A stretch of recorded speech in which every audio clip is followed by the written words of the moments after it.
இல்லத்தரசிகளின் பிரஷரை குறைக்கும் விதமாக ஒரு கண்டுபிடிப்பை கண்டுபிடித்து அசத்தியுள்ளார் மதுரையைச் சேர்ந்த விஞ்ஞானி அப்துல் ரசாக். அவர் என்ன கண்டுபிடித்தார், அதன் செயல்பாடு என்ன என்பது குறித்து விவரிக்கிறது இந்த செய்தி தொகுப்பு. பிரஷர் குக்கர் என்பது இல்லத்தரசிகளுடன் இரண்டர கலந்து விட்டது என்றே கூறலாம். சமையலை விரைந்து முடிக்க இல்லத்தரசிகள் பெரும்பாலும் பிரஷர் குக்கரையே தேர்வு செய்கின்றனர். இவ்வாறு பிரஷர் குக்கரில் சமைக்கும் பெண்களுக்கு சில நேரங்களில் குக்கரே பிரஷரை எகிர வைத்து விடுகிறது.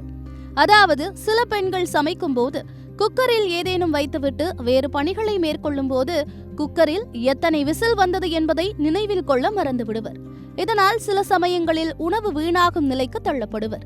இதனால் மீண்டும் புதிதாக சமைக்க வேண்டிய சூழலும் ஏற்படலாம். இந்நிலையில்தான் இல்லத்தரசிகளின் பிரஷரை குறைக்கும் விதமாக குக்கரில் எத்தனை விசில் வந்தது என்பதை அறிந்து கொள்ளும் கண்டுபிடிப்பை அறிமுகப்படுத்தி அசத்தியுள்ளார் மதுரையைச் சேர்ந்த அப்துல் ரசாக். இவர் சுமார் 50க்கும் மேற்பட்ட கண்டுபிடிப்புகளை கண்டுபிடித்து முன்னாள் குடியரசுத் தலைவர் பிரதீபா பாட்டீலிடம் விருது வென்ற பெருமைக்குரியவர். நியூ ஒரு 58 கண்டுபிடிப்புகளை கண்டுபிடிச்சிருக்கேன். ஒன்றுக்கு நேஷனல் அவார்டு வாங்கியிருக்கேன் பிரதீபா பாட்டீல் கையால். சாதம் அடிக்கும் குக்கர், அந்த நேஷனல் அவார்டு கிடைக்க அடுத்த சந்தோஷத்தில் இந்த மாதிரி நிறைய கண்டுபிடிக்க ஆரம்பித்தேன். ஒன்று ரயில்வேக்கு, இராணுவத்துக்கு தேவையான அந்த கண்டுபிடிப்பெல்லாம் கண்டுபிடிச்சு கொடுத்துருக்கேன். இவரது வீட்டில் ஒரு நாள் குக்கரில் சமைக்கப்பட்ட உணவுப் பொருள் விசில் எண்ணிக்கையை தவறவிட்டதால் வீணாகியுள்ளது. இதன் விளைவாக கண்டுபிடிக்கப்பட்டதுதான் குக்கர் விசில் எண்ணிக்கையை அறியும் இந்த கண்டுபிடிப்பு. இது போன்ற முறையை ஒரு சில நிறுவனங்கள் அறிமுகப்படுத்தியிருந்தாலும் அதில் சில குறைபாடுகள் இருப்பதாகவும் அதன் விலை அதிகமாக இருப்பதால் குறைந்த செலவில் இதற்கொரு தீர்வை கண்டறிய முனைந்ததாக கூறுகிறார் விஞ்ஞானி அப்துல் ரசாக். ஞாபகமதி உள்ளவங்க, மாற்றுத்திறனாளி, காது கேட்காதவங்க, அவங்களுக்கெல்லாம் அது ரொம்ப யூஸாக இருக்கும். ஏன்னா விசில் சவுண்டு கேட்காதே நம்ம அந்த நம்பரை வச்சு ஈஸியாக கண்டுபிடிச்சிடலாம். பெரிய 200 செலவில் எல்லாரும் வாங்கி யூஸ் பண்ணுற மாதிரி இருக்குது. இப்போ அவங்க கம்பெனிக்காரங்க போட்டுருக்க குக்கர் ஒரு குக்கர் புதுசாக வாங்கினா 2000 வருது. இப்போ ஏழை வாடகை 2000 போட்டு வாங்க முடியாது. ஏற்கனவே நார்மலாக குக்கர் வச்சுருக்காங்க எல்லாருமே.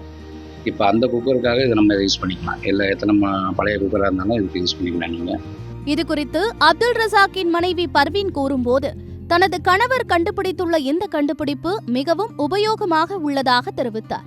குக்கரில் விசில் எத்தனை வருதுன்னு தெரியாமல் இருந்துச்சு. இந்த குக்கர் எங்கள் வீட்டுக்காரர் கண்டுபிடிச்சிருக்காரு. நம்பர் வராப்புல 1, 2, 3 அந்த மாதிரி.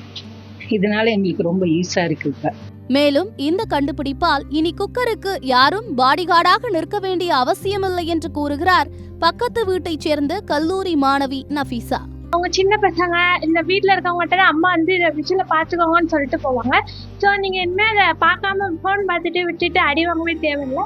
ஏன்னா இது ஆட்டோமேட்டிக்காகவே டிடெக்ட் பண்ணி கொடுத்துரும். அதனால இது ரொம்ப யூஸ்ஃபுல்லாக இருக்கும். இதன் அடுத்த கட்டமாக டைமர் செட் செய்துவிட்டு குறிப்பிட்ட விசில் வந்ததும் குக்கரும் அடுப்பும் தானாகவே அணைந்துவிடும் வகையில் ஆய்வு செய்து வருவதாகவும், விரைவில் அதனையும் செய்துவிட்டால் இல்லத்தரசிகளுக்கு உதவியாய் இருக்கும் என்று கூறுகிறார் விஞ்ஞானி அப்துல் ரசாக். அப்துல் ரசாக்கின் இந்த சாதனை பயணம் தொடர சத்தியம் தொலைக்காட்சியின் சார்பாக வாழ்த்துக்களை தெரிவித்துக் கொள்கிறோம். சத்தியம் செய்திகளுக்காக மதுரை மாவட்ட செய்தியாளர் கார்த்திக்குடன் சத்தியம் செய்தி குழு.